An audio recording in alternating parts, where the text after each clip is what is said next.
Hello beautiful friends, how are you? Happy Wednesday to you. Welcome back to my channel. I hope that you know that you're beloved and that you belong, and I have a very special video for you today.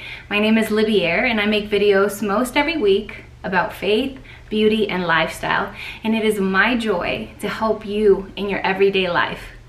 I do know that your everyday life right now might look a little chaotic. And I know that some of you are becoming homeschool teachers. Hi! And I know if you're anything like me that you might be freaking out a little bit right now, okay? So I have a very special guest. One of my most beloved friends, Janelle, and she's going to be giving us a couple of tips that she has learned along the way being a homeschool mama for how long, Janelle? So we're starting our third year now. Okay, so 3 years under her belt. I believe and I hope and I pray that she's going to give us some nuggets of wisdom to help our sanity, to help just with logistics and practical tips to any of those parents right now that are going to be homeschooling their kids or helping their kids while they're distance learning at home. So thank you so much for being here, Janelle. I'm so blessed and happy to have you. Thank you so much for having me. As I've said before, I love talking about education. I love talking about homeschool. I'm an educator by profession and an educator by choice with my kids. So I could talk all day about school, and I'm so excited to talk with you about it. Yeah, I'm really happy because I know my tribe is going to feel really supported by your knowledge. If I could ask you, give me the first tip for even starting homeschooling my kids, what would be the first thing that you would tell me? I would say, Libier, you have to focus on the fundamentals. So that the core subjects, math, reading, writing, just really narrow your focus into teaching just those. Don't worry about all the extras yet, but just start with the fundamentals. Because if you think about what we want for our kids through education, we're not going to be able to teach them everything they need to know. Right? I know it all. But I don't. What we can do is we can teach them how to process the information that they're going to receive, that they're going to encounter throughout their lives. Yes. So that means analyzing information, processing information, and computing things, which again comes back to reading, writing, and math. So without that strong core, it's going to be really hard to access all of the other topics that they may want to pursue at some point in their lives.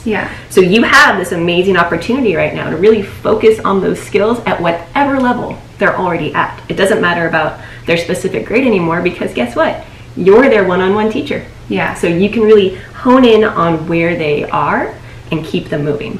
Thank you for that. I feel one of the things that I feel a lot right now is kind of like feeling unequipped and sort of like I don't know how to do science, or like I feel overwhelmed by the fact that I might ruin my kids' 4th grade and 2nd grade because my lack of knowledge. But when you say that, to just focus on reading, writing, and math, like that seems doable and tangible, and like I don't have to stretch myself thin to try to teach them everything, but just focusing on those things. Start there. And then you can do something else, but start with the basics that they absolutely need. Okay. So that's where I would start you. The second thing that I think is really important is to have a schedule. I love schedules. I like to plan out my day, but the constraints we put on ourselves with a schedule really allow for freedom later.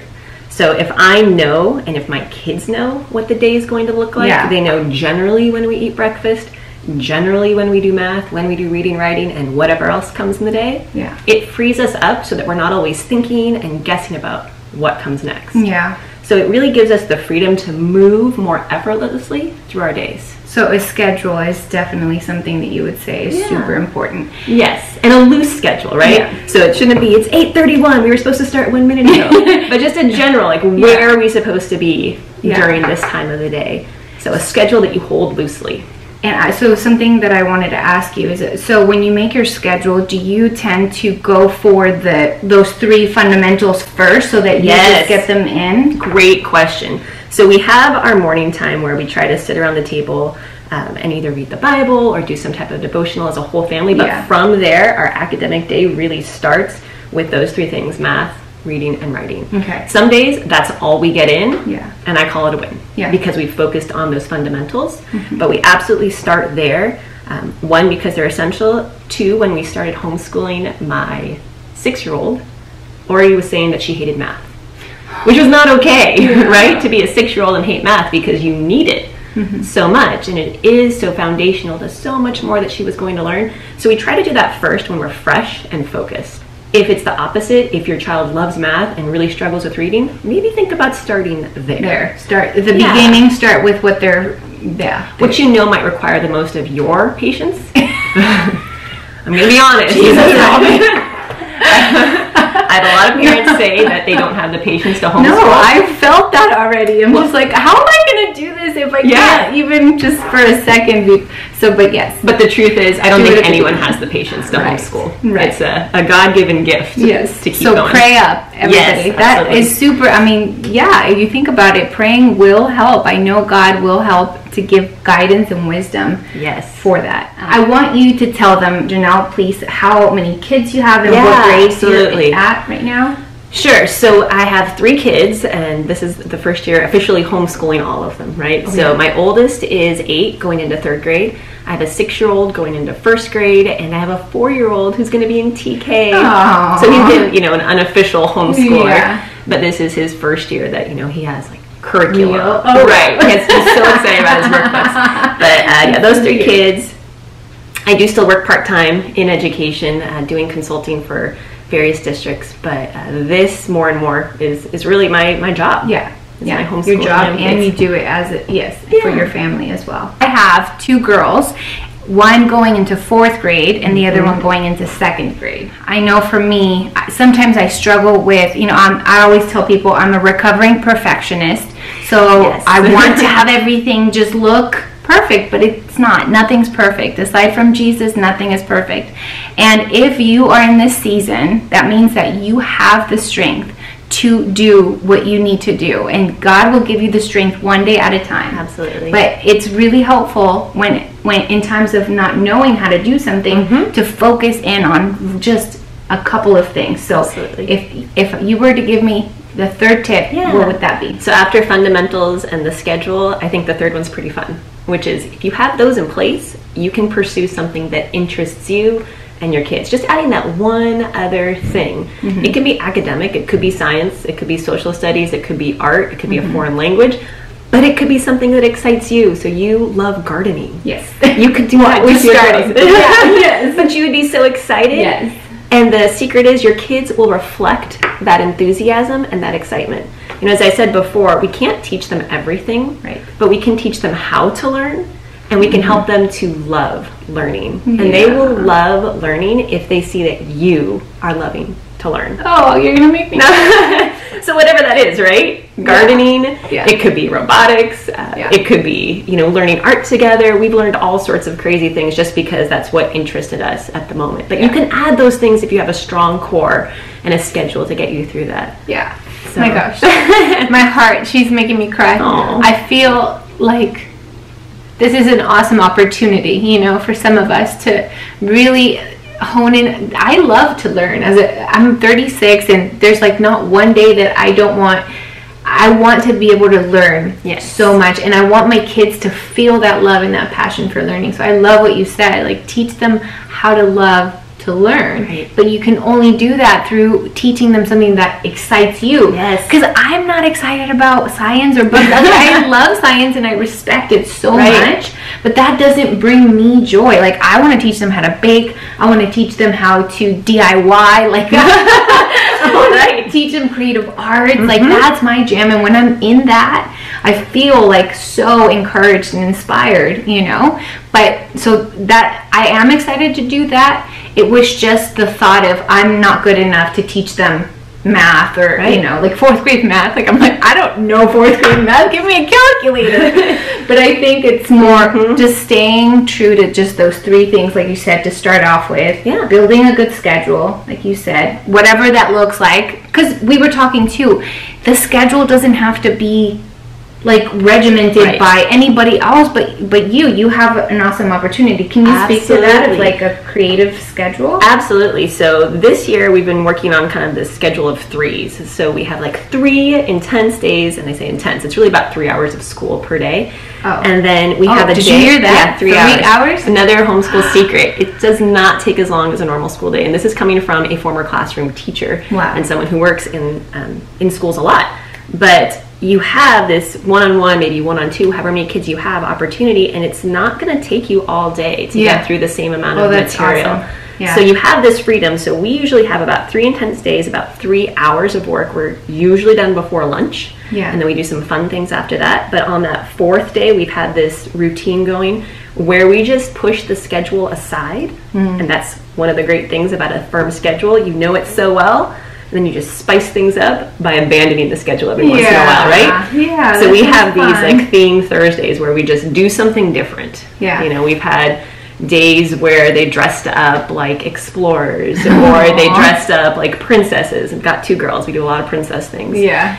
Days where we've had little obstacle courses in the backyard, or like I said, they just take all the couch cushions and they build a fort. Yes. You know, practicing engineering. Whatever it might be. Things like that. It's totally cool. But, you know, Play is so important. it really is. It And they're really is. learning to play together. Yeah. And they're learning how to mediate their own problems. Yeah. So there's a lot of learning that happens just in that space. But again, you know, after 3 days of really hard work, and they're writing and they're reading and they're doing their math, and we have a lot of other subjects as well, but they're doing all of that, then we have that freedom to do some learning outside of our schoolroom or outside of our classroom. That's awesome. Thank you. I feel like we should talk for like 3 hours about this, because I feel like she has so much knowledge, but I want to leave this video with just those 3 practical tips for you guys and for me. Like she said, let's focus to begin with on those fundamentals, the reading, writing, and math. And you know, Olivia, going back to that, whatever's interesting you, gardening, whatever it could be, you can use that and bring it back to the platform of writing, right? So we just did this, now let's write about it. And sometimes it's like you're tricking them into doing work, right? Because they just had so much fun doing it. Right. Oh, let's write about it, or let's you know, draw a picture about it, or let's go read about it together. Yeah. Well, we kind of did that. I bought a plant for one of my girls, and it's a taco plant, and she's like, when is it going to flower, Mom? I said, well, why don't we look it up? And she looked it up, and that would become a great project of her having to read about it, how to care for it, and then write a little, explain it to someone else. Yeah, present it to someone else. You know, FaceTime grandma and say, "Hey, grandma, here's how you keep taco plants alive." Yeah, and she could check her on it. But you know, like that's absolutely, use the platform of what interests you to get back to that core. That's a really good tip. How do you take care of yourself? It's a great question. In homeschooling, you have a lot less you time. Yeah, right. You're spending your time with your kids, which is a gift. It is, and honestly, it's a luxury, right? That we're able. Sometimes, right? But sometimes.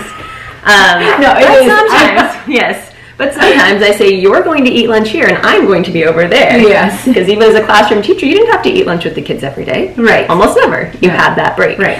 Yeah, but that's a great question. One of the, or 2 of the habits I've picked up a lot more since starting homeschooling, regular exercise. Yes. And reading books that have nothing to do with education or learning. They're just books for me. Yeah. And I will tell you that in the time that we've been homeschooling, I have exercised more and I have read more, because I need that space. Yeah. For me, exercising first thing in the morning helps me to kind of work out some of those anxieties. Yeah. Me too. Yeah. Me too.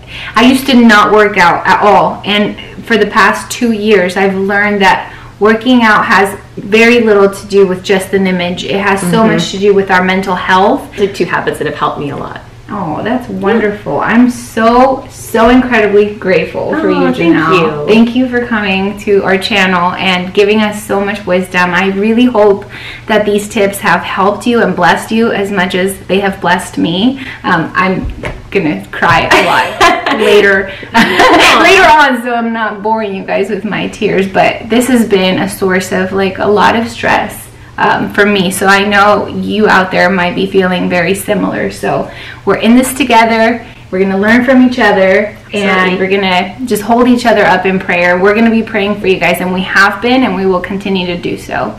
Let us know in the comments down below if you have any other questions. Maybe we'll have Janelle back for another video if you guys have any more questions for her. I would love to answer them, and I'm just so grateful. Thank you for coming. Thank you, and thank you for providing this opportunity. As I've shared with you, I really do have a heart to try and help the countless families who are suddenly tossed into a different version of education than they thought they would be. Yeah, so, yeah. I can help at all. Let me know. Bye, guys. Adios.